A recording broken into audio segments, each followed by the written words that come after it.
Bonjour Monique Cusin. Avant de débuter cette démonstration, j'entends vous poser quelques questions au sujet du cours de judo adapté que vous nous proposez. Alors, quels sont les critères que vous retenez pour notamment à la première introduction du nouveau judoka, quelles sont les conditions que vous mettez en place pour accueillir les nouveaux judokas? Eh bien, au préalable, à la première séance, je programme un entretien avec le nouvel élève, bien sûr, et ensuite avec ses parents ou l'accompagnateur social. D'accord. Alors, dans cette situation un peu particulière, qu'est-ce qui vous permet de dire aujourd'hui, depuis la création de cette section, c'est-à-dire depuis 1983 à votre initiative, qu'est-ce qui vous permet de dire que ce moment d'accueil est déterminant quant à l'adhésion des judokas en situation de handicap? Alors, avec l'expérience acquise et les nombreuses situations rencontrées, ce moment d'échange avec l'élève est déterminant pour identifier sa personnalité et regarder s'il est apte à la pratique du judo adapté. Je regarde ses dispositions personnelles,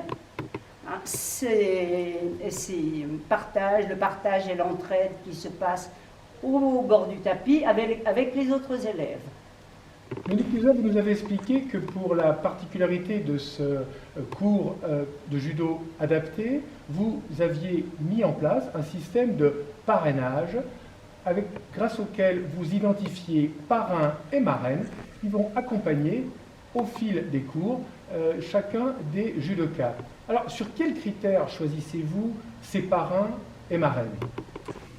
Il est vrai que je désigne un appari, c'est-à-dire un parrain ou une marraine, pour chaque candidat. Ce judoka acquiert avec ce parrain ou sa marraine une complicité qui est assez importante. Hein.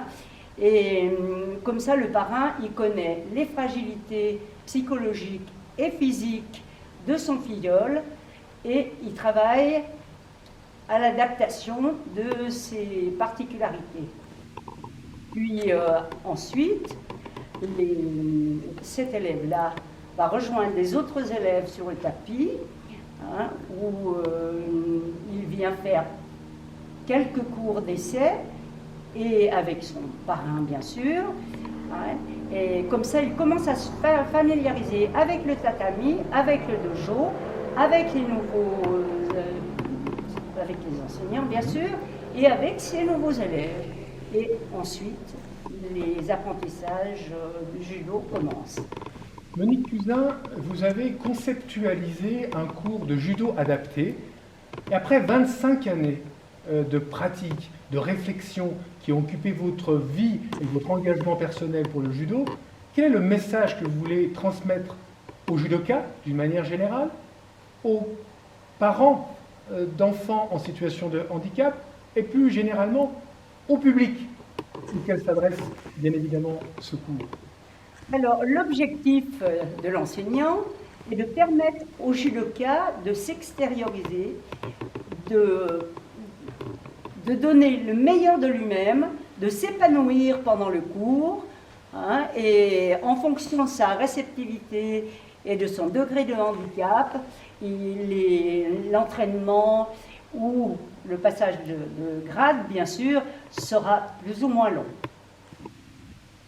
Monique Cusin, merci de votre commentaire et merci de votre engagement pour le judo. Merci à vous.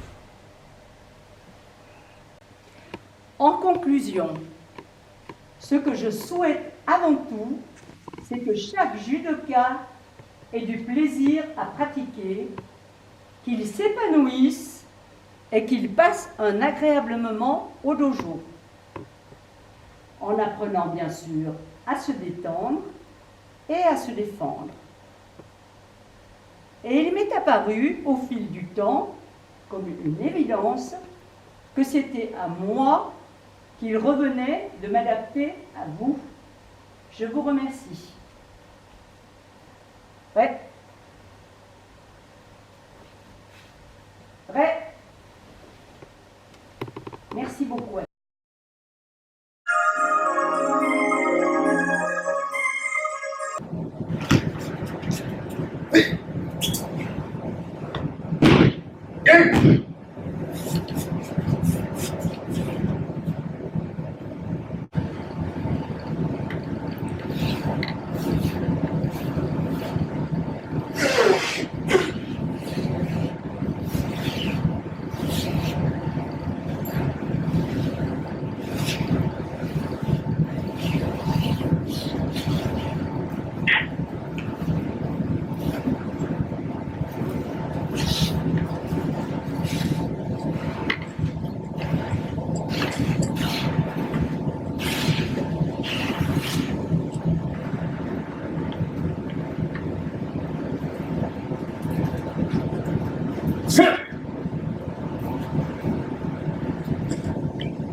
Ya.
Thank you.